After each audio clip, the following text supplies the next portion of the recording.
आज हम बात कर रहे हैं चंद्रकांत गोरीवले की। चंद्रकांत गोरीवले वह शख्स जो नालासोपारा पूर्व, अलकापुरी और संयुक्त नगर क्षेत्र से 2 बार नगर सेवक रह चुके हैं और साथ ही उनके द्वारा जो जो कार्य किए गए उन कार्यों से क्षेत्र का बच्चा बच्चा भी वाकिफ है। किंतु हाल ही में कुछ दिन पहले अचानक न जाने क्या ऐसा हो जाता है कि वह बहुजन विकास आघाड़ी को छोड़कर भारतीय जनता पार्टी में प्रवेश करते हैं। क्षेत्र की राजनीति में हड़कंप मच जाता है। वही अब माहौल चुनावी है, मतलब 15 जनवरी को महानगर पालिका के चुनाव होने जा रहे हैं और वसई विरार शहर महानगर पालिका के इन चुनावों में चंद्रकांत गोरीवले की आखिर क्या भूमिका है, क्या वे चुनाव लड़ने जा रहे हैं और यदि हाँ तो फिर उनकी रणनीति क्या होगी और मुद्दे क्या होंगे। तमाम जानकारी के लिए हम बात करेंगे चंद्रकांत गोरीवले से। नमस्कार। चंद्रकांत गोरीवले जी नमस्कार। नमस्कार। सबसे पहले आप ये बताइए, आप 2 बार नगर सेवक रह चुके हैं, अलकापुरी से और संयुक्त नगर से। आपके द्वारा अपने कार्यकाल के दौरान क्या क्या ऐसे काम किए जिन्हें जनता अभी तक याद करेगी? 2010 में तो इलेक्शन होने के बाद मतलब आपको एक अच्छा काम, मतलब मेरे लिए अच्छा काम बोलेंगे तो झालवाड़ मैदान, वहाँ पे जो अपन आज ओपीडी चलती है वहाँ पे, तो वहाँ पे एक ओपीडी और उसके पहले माले पे महिलाओं के लिए जिम और योगा सेंटर वो चालू किए थे।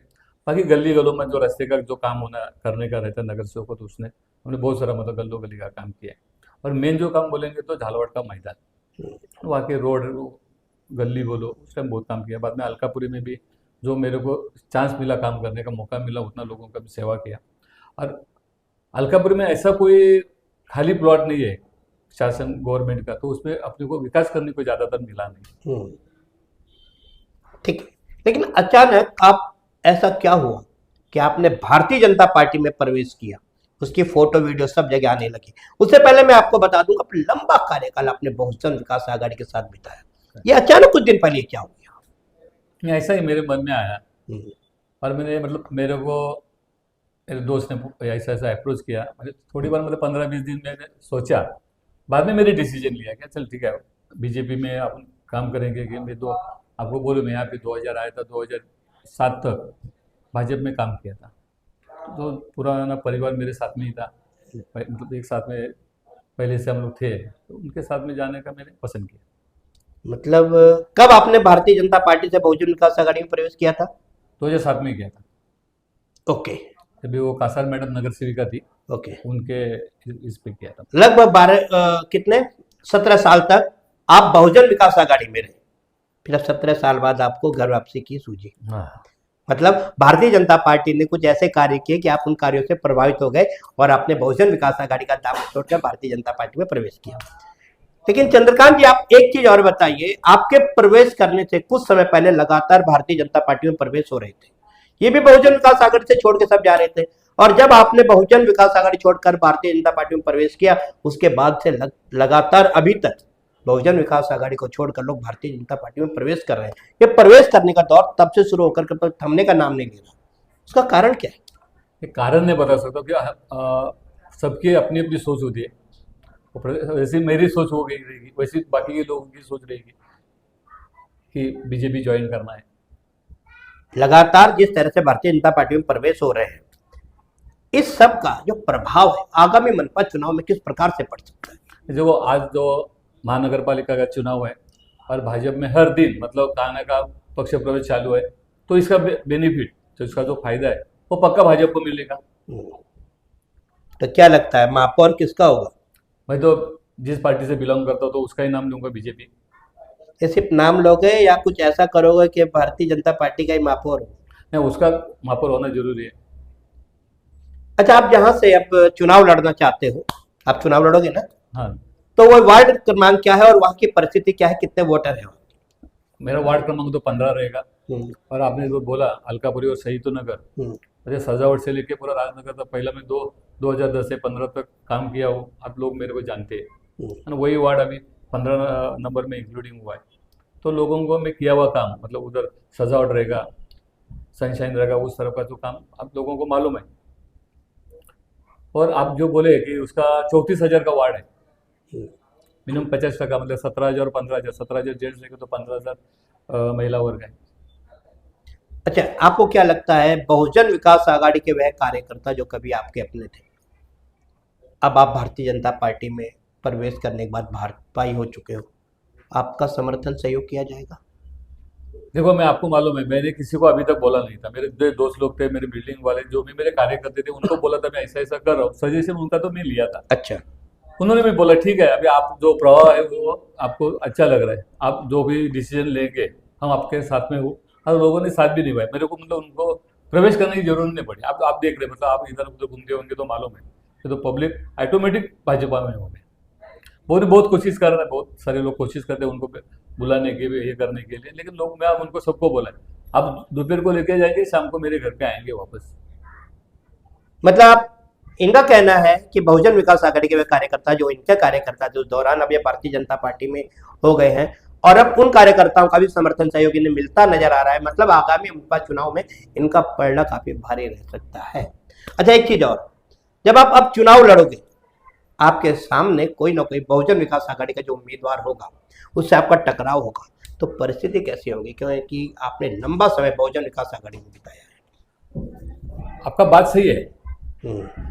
मैं आपको ऐसा भी बोलूंगा कि अभी सपोज इनका युति होता है बहुजन और शिवसेना का, उबाटा गट और मंच से, तो भी कुछ नहीं।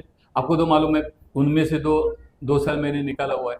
अब 2 साल से मेरे को पब्लिक जानते हैं, काम करने का तरीका, प्यार मोहब्बत उन्होंने मेरे को बहुत दिया है। तो वहाँ के जो मतदार है वो मेरे को पक्का सपोर्ट करेंगे। अच्छा, अगर आप चुनाव जीत जाते हो तब ऐसे क्षेत्र के कौन कौन से कार्य हैं जिन्हें आप प्राथमिक आधार पर करना चाहोगे? मैं तो आपको बोलूँगा, यहाँ के जो सीनियर सिटीजन है उनके लिए एक अच्छा विरुंगुला केंद्र, यहाँ पे जो मतिमंद गतिमंद जो आसोला की तरफ में जो बच्चे लोग हैं उनके लिए कुछ करना चाहता हूँ। आज उनको बहुत प्रॉब्लम होता है।